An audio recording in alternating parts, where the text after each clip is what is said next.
coming right there. All right, welcome back to Tactical Rifleman, everybody. We got a cool video this week that I'm particularly excited about, and you'll never guess what it is. I'm sure you haven't guessed what it was based on the name in the title of the video, but I'm going to be showing you and discussing one of the coolest watches I've ever gotten to see. And you know, like, I love gizmos. I know you love gizmos. I like gizmos. I like mainly things that are functional, and sometimes, on occasion, I like things because they're sexy and they're cool, and it's a really cool piece of kit. And so this time, it's actually a combination. We'll get started with this awesome MTM silencer right after YouTube gives you this ad. Hey guys, RMA just launched the XRT line of body armor, Extreme Rifle Threat Plate. RMA's newest offering in the special rifle threat category. The XRT goes way beyond the 3 Alpha or your RF2 performance. It's damn near all the way up to level 4 performance, or what we call RF3. What I think is cool about it is this stuff for 5.56, not only does it stop green tip, but it also stops M855A1. A lot of the other Dyneema ammo doesn't do that. 7.62x39, M80, M80A1. It stops all that stuff. Comes in at only 5.3 pounds. You understand? That's like 3 pounds lighter than everybody else's SAPI plates, all right? Including their own, right? Best part, it's priced so that the everyday law enforcement and law-abiding citizen can afford it. These plates come in at $199.99. 200 bucks, get your plate. Check it out at RMA. All right, so we're back. We're talking about the MTM silencer. I'm wearing it here on my wrist, and I will take it off for you. Comes with all kinds of different options and stuff like that to make it look cooler and sexier, but this is mine. This is how I have it set up. With this band really is kind of the big difference here. Cool, so let's get going. The first thing you will notice about this watch is that it is about the sexiest watch alive. I really think so. These guys have been making watches for a while, like years, and I can tell you that I was living in Colorado, this is years ago, and one of my best friends, Matt, had an MTM, and he let me borrow it for a while, and I was so jealous because I can't afford a watch like this, right? And I still can't afford a watch like this, and so I was just so jealous of this spectacular MTM that he had, and it was rechargeable. And this is back in the days where rechargeable stuff wasn't really much of a thing yet. Flash forward, years later, here we are, and I decided I wanted to do some reviews on watches. So we had our guys from TR reach out to MTM, and MTM was gracious enough to actually send us a watch. So before we get into it, what I want to do is I want to send a message to MTM. Because MTM, I owe you guys, because it took me so long to make this video. And the reason it took me so long to make this video is because I got the watch, and within a couple of weeks, I got deployed. And I was gone for about 6 or 7 months.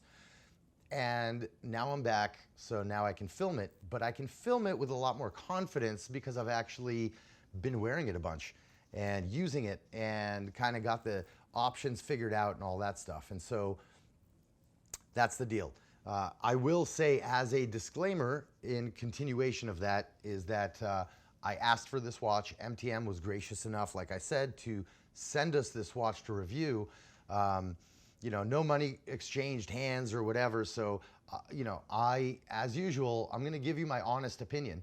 But I did get a watch out of it, which I am going to wear. I love this thing. So let's get into it. Okay, so where do we get started? It's a analog watch, as you can see. There's no screen on this watch. And I like that. I know that there are some people left in the world that still know how to read a watch with hands. And I, you know, for normal daily stuff, I like it better because it's just, I don't know, it's a feeling thing. I just like analog watches. But don't let this thing fool you. It's actually very smart. Not smart in the sense that it connects to your phone and you can text message and read your TikToks, but it's very brilliantly designed. So it's a very sexy watch. I'll talk about kind of the normal features first, right? So you have this, first of all, 100-meter depth rating, which is good. That's pretty standard for a lot of high-end watches. And again, just like I've said before, like in the Sunto video, the depth rating of a watch is not important to me because I'm going to dive to those depths.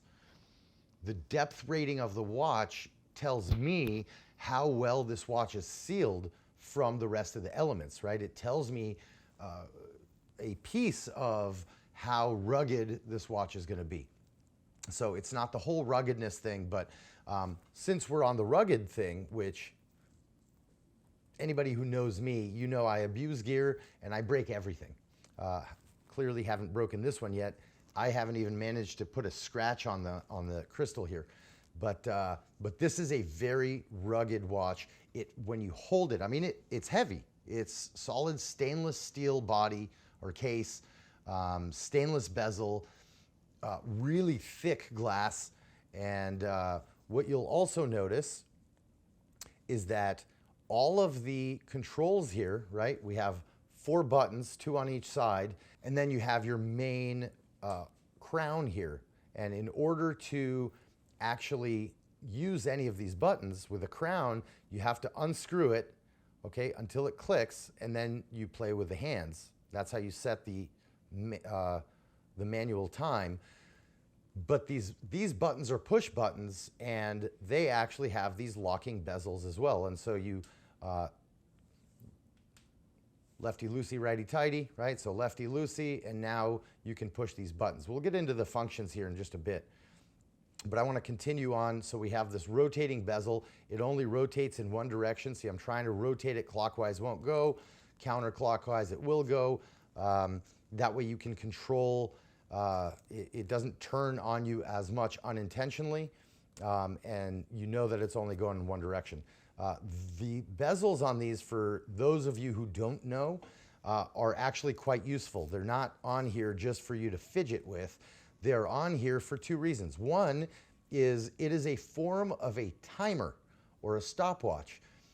So what you'll do is, let's say I want to time some seconds, right? So I will get it prepped, and then I will put the north arrow. I can't see what I'm doing, but I'll put that north arrow right where the seconds hand starts, or the minute hand if I'm timing something longer, and then I can see exactly how much time has lapsed.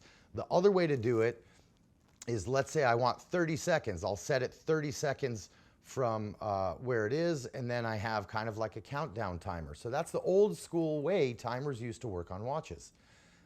That I like a lot. Now, the second use for this bezel, and the reason it's got cardinal directions on there as opposed to, 60 seconds or whatever, is because it's actually a helpful navigational tool. So with a watch on my hand, what I will do is, let's say I'm walking and I'll hold the watch up this way, okay?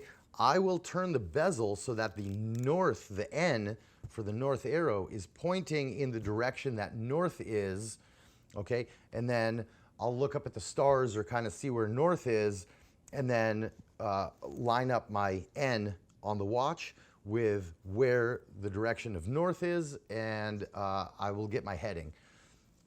If there's enough interest, or if that wasn't clear enough, maybe we can do a video on it some other time. But that's what these rotating bezels are for. So awesome. So far, pretty standard. Man, this thing just feels good. It just feels good. I love this thing. Each one of these is numbered, which I thought was pretty cool. That's a cute little thing. So you get a numbered product because not enough people have these, right? This is kind of an exclusive thing. These are expensive, and for good reason, right? These are the Rolex, and that's, by the way, that's why I have my Desert Eagle on here, is because I figured it'd be kind of a cute thing You know, this isn't something I carry really, but you know, it's one of those things where, hey, if I have one of these and it makes me happy, then it makes me happy, right? That's worth something. Anyway, let's go on. Let's move on to bigger and better things. So, like I said, these buttons here, in order for them to be used or pressed, or let me reverse that, for them to not be pressed unintentionally, they have these locking bezels. They do two things. One is they make sure they don't get pressed unintentionally.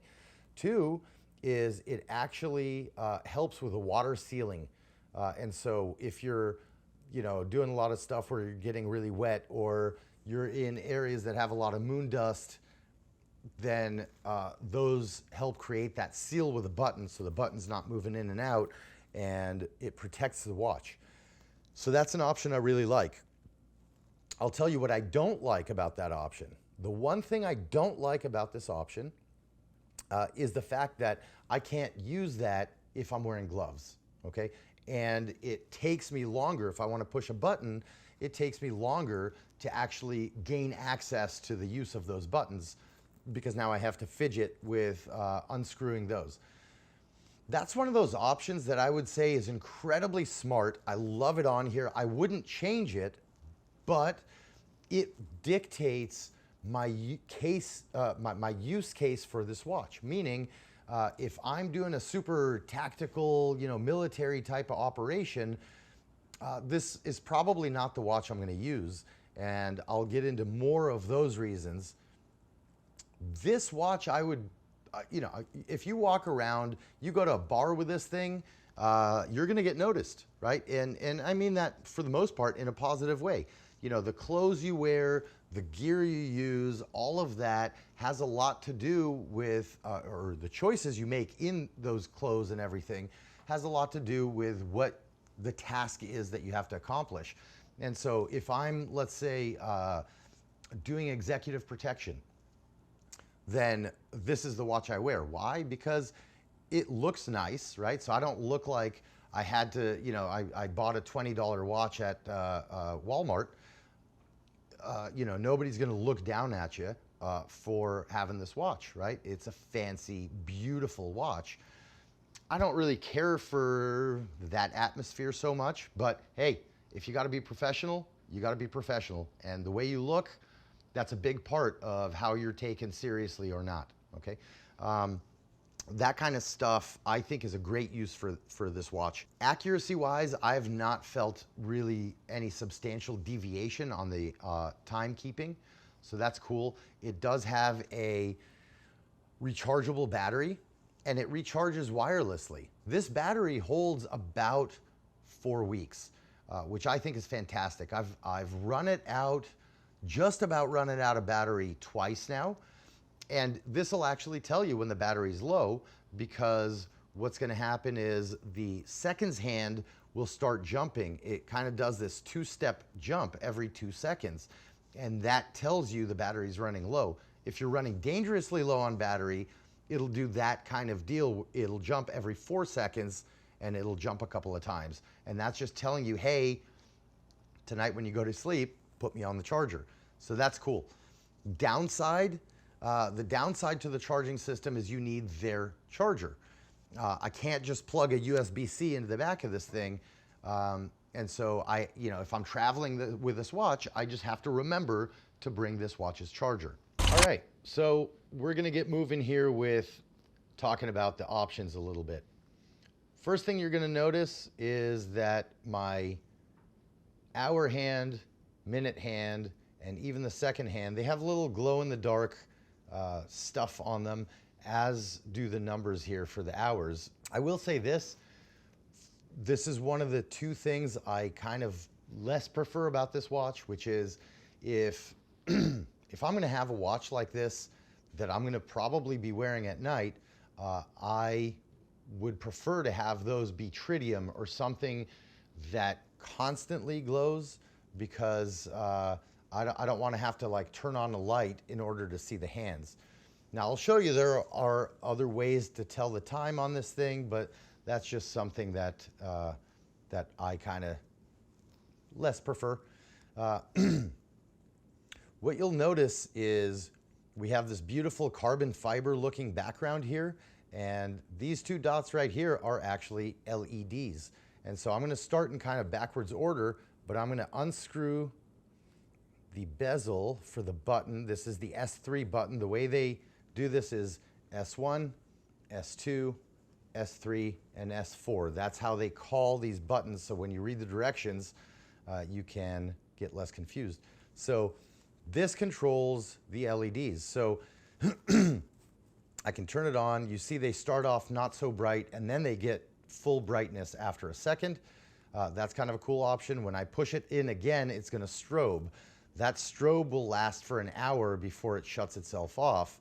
And I think that's a great option. If I get stuck somewhere and I need to signal, hey, I'm here, I have a strobe for that purpose. But understand that if I'm about to pass out from hypothermia and somebody might find me tomorrow, it's not going to be strobing by then because it'll only strobe for an hour in order to save battery. Okay, let's move on to the next options.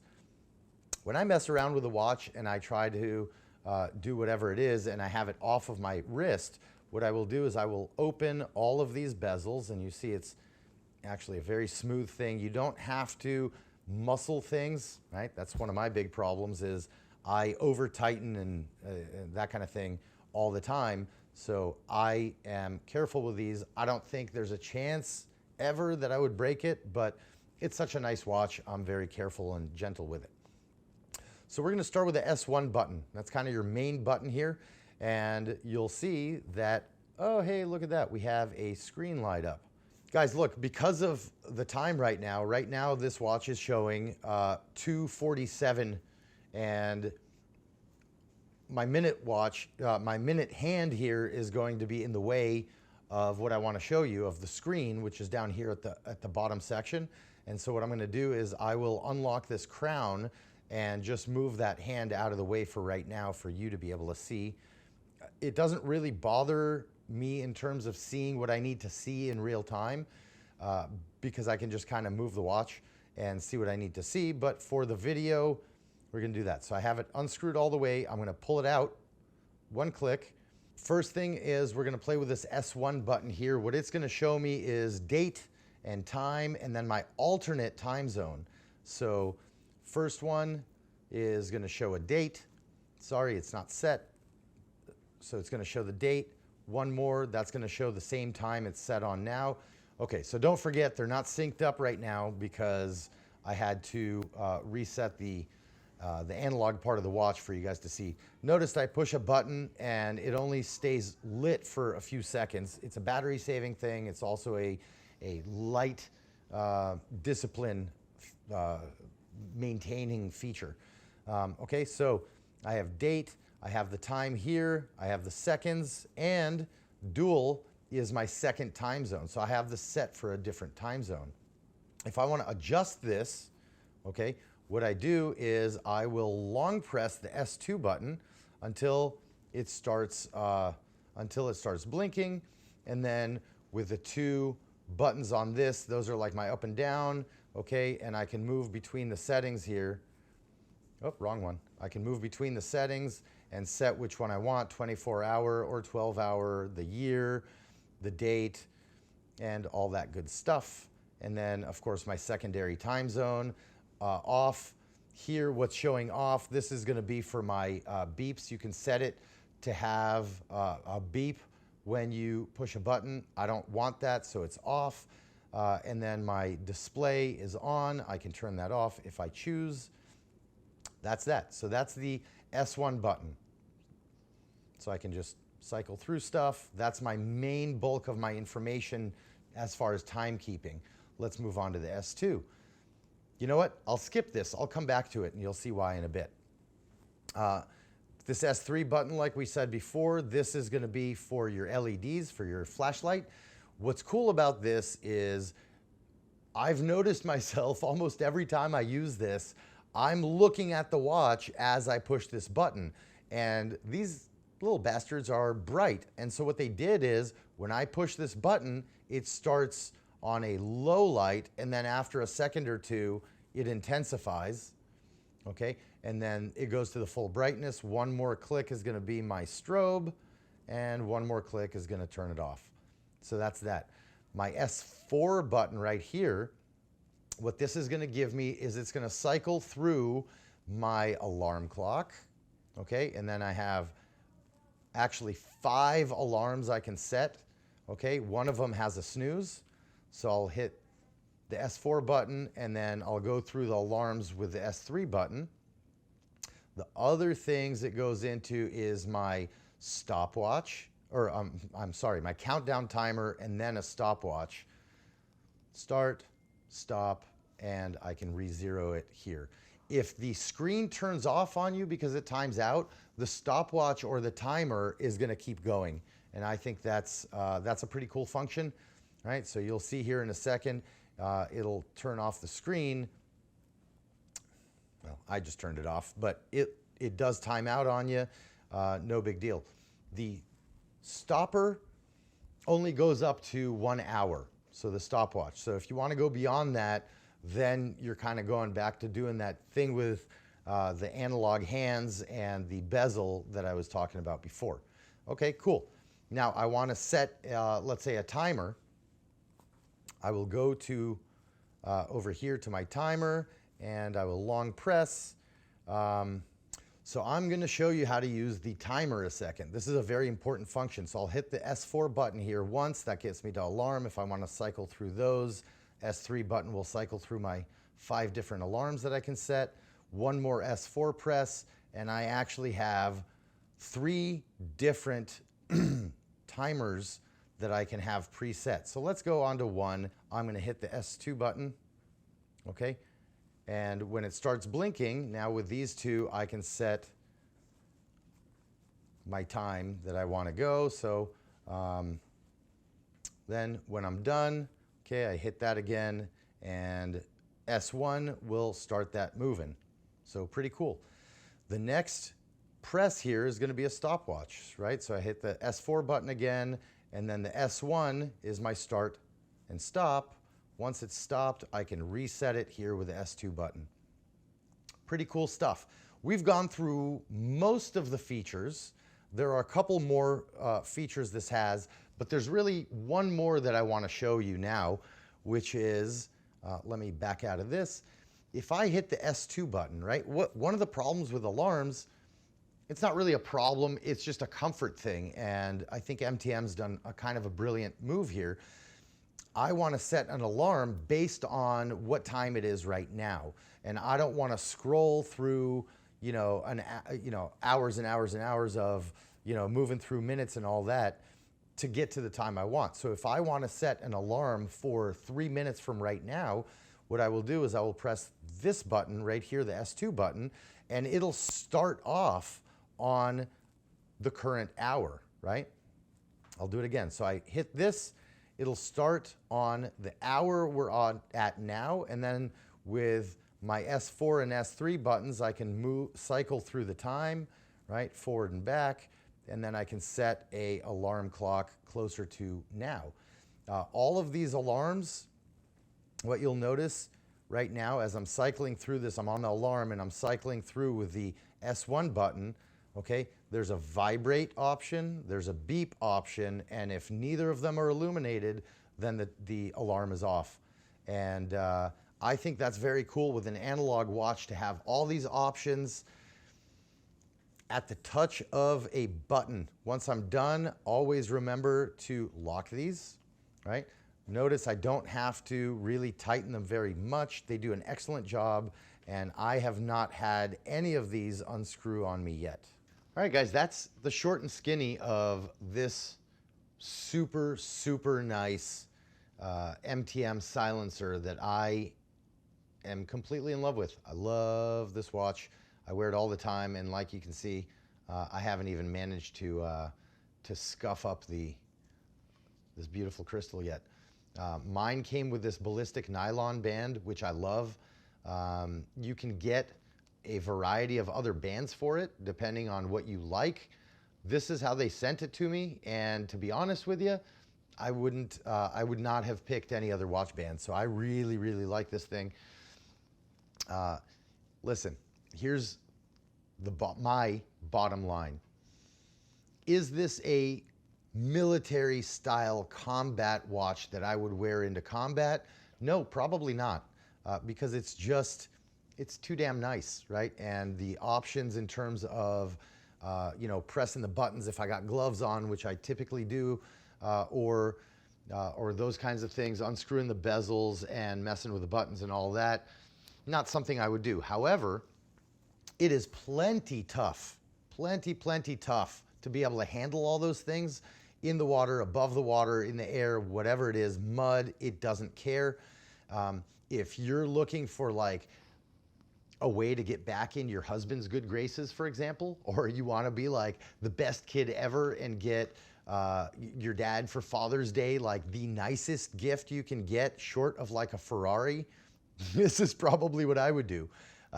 And I do wear this when I do executive protection jobs and daily stuff. And if I want to not look like a slouch wearing a $12 Walmart watch, this is what I wear. Let's be honest, this is what I wear anyway. So thank you, MTM, for sending me this thing to be able to review. And would recommend 1 out of 10. I'd say about a 54. So that's kind of my take on it. I hope you guys are all being safe and happy and warm, and we'll see you next week. If you like this video, make sure to like, comment, and subscribe. Also, make sure you follow us on Facebook, Instagram, and Twitter so you don't miss out on anything.